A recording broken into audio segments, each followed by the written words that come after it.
नमस्कार मित्रांनो, आज मी तुमच्याकरता घेऊन आली आहे मुळीचे पराठेची रेसिपी। चला तर बघूया पुढची रेसिपी। हे अर्धा किलो मुळी आहे, छान कोवळी आहे। मी याला स्वच्छ धुवून छिलून आणि किसून घेणार आहे। तर आता बघूया आपण पुढची रेसिपी।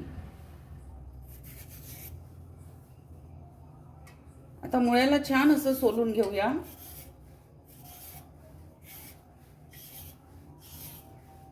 संपूर्ण मुळे मी असे सोलून घेणार आहे। बघा, आता मी पूर्ण मुळे असे सोलून घेतले आहे। आता आपण याला मागचा भाग आणि पुढचा भाग असा कट करून घेऊया। हे बघा, आता छान याला पूर्ण मी किसून घेतलेले आहे।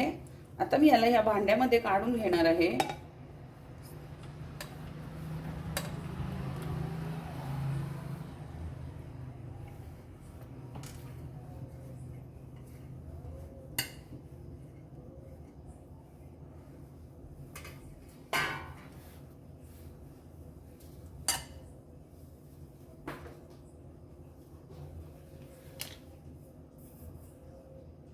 याच्यामध्ये मी अर्धा चम्मच असं मीठ टाकणार आहे। आता याला छान असं एकजीव करून घेणार आहे।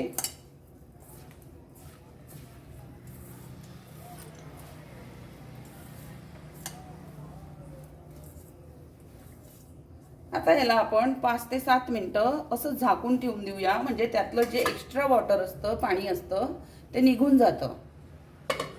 आता मी पीठ घेणार आहे मळायला पराठे बनवण्याकरिता।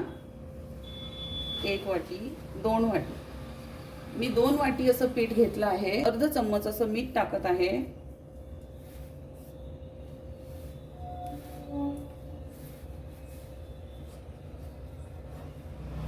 पराठे आपले छान क्रिस्पी व्हावं म्हणून मी त्याच्यामध्ये अर्ध पळी तेल असं घालून घेणार आहे।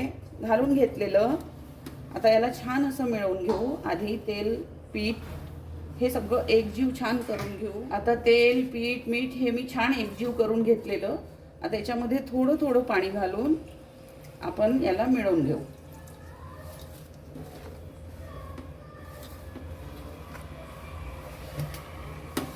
पराठ्याचं पीठ खूप असं टाईट नाही भिजवायचं, थोडं मऊच भिजवायचं।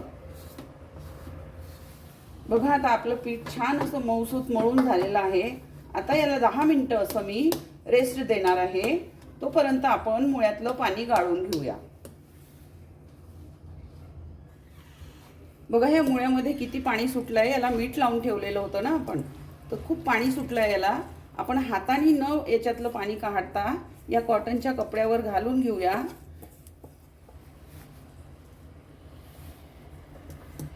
अशी याची पोटली बनवून घ्यायची। असं याला टाईट असं फिरवून घ्यायचं आणि असं दाबायचं। बघा किती पाणी निघतं याचं, बघा।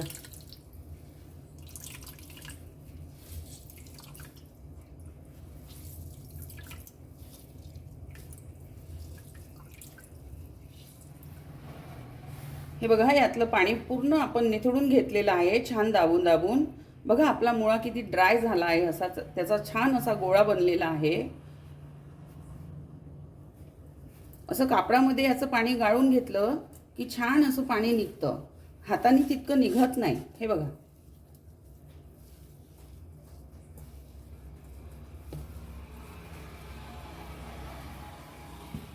आता आपण याच्यामध्ये मसाले घालून घेऊया।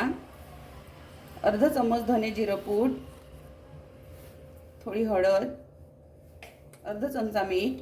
आपण आधी पण मुळ्यामध्ये मीठ घातलेलं, पण ते पाणी गाळलं तेव्हा ते निघून गेलेलं, पण तरी काही ना काही अंश असतोच त्याचा, म्हणून मीठ कमीच घालायचं। आणि ही हिरवी मिरचीचा ठेचा आहे जो मी याच्यामध्ये घालणार आहे। लाल तिखट न घालता मी हिरवी मिरचीचा ठेचा घालती आहे। आणि हा थोडासा मॅगी मसाला आहे। आता याला आपण आता मिळवायचं नाही, याला नंतर मिळवायचं, कारण याच्यामध्ये आपण सगळे जिन्नस घातलेले आहे, तर त्या मुळ्याला पाणी सुटेल आणि तो परत असा ओला होईल, पाणी सोडेल, तेव्हा याला असंच ठेवायचं। आता आपण पीठ मळून घेऊया परत एकदा। थोडा असा तेलाचा हात घ्यायचा आणि याला छान असं मथायचं, म्हणजे रगडायचं असं पिठाला। छान असं रगडून रगडून नरम करायचं, म्हणजे आपले पराठे पण छान असे बनतात.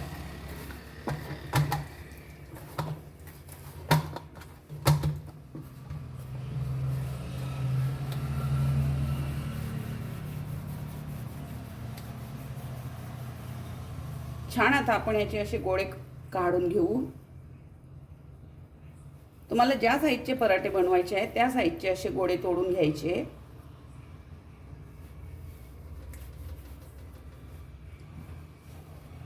बघा, आता आपण याचे छान असे गोळे तोडून घेतलेले. आता याला छान असं करून आपण गोल गोल करून याचे गोळे करून घेऊ. आता हे छान आपण एकजीव करून घेणार आहे. याच्यामध्ये मी जे काही जिन्नस घातले होते मुळ्यामध्ये त्याला छान मिळवून घेणार आहे.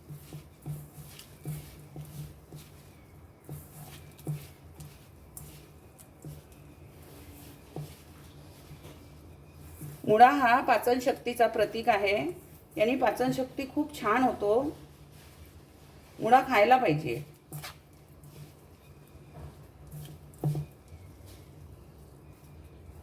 मुळ्याचे पराठे हे सर्वांनाच खूप अप्रतिम आवडतात. सगळे लोक याला खूप छान अशी चव घेऊन खातात आणि हे प्रत्येकाकडे बनतातच. आणि हिवाळ्यामध्ये मुळा छान मिळतो तेव्हा याचे पराठे नक्की बनवा आणि नक्की खा. अशी वाटी करून घ्यायची.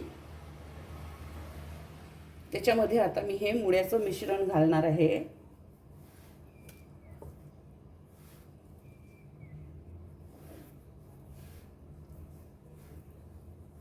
अशी जमा करायची हाताने.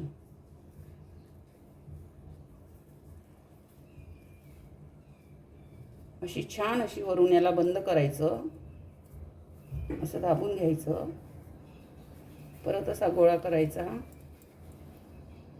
असं दाबून घ्यायचं.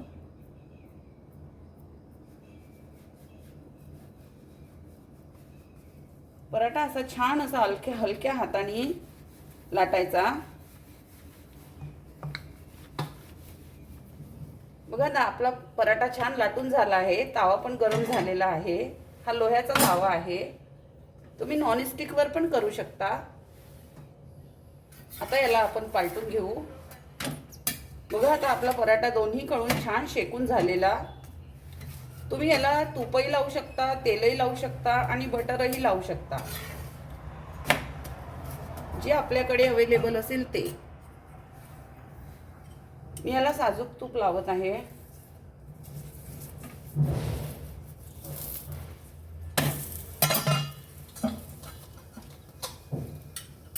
छान असा दाबून दाबून याला खरपूस भाजून घ्यायचा.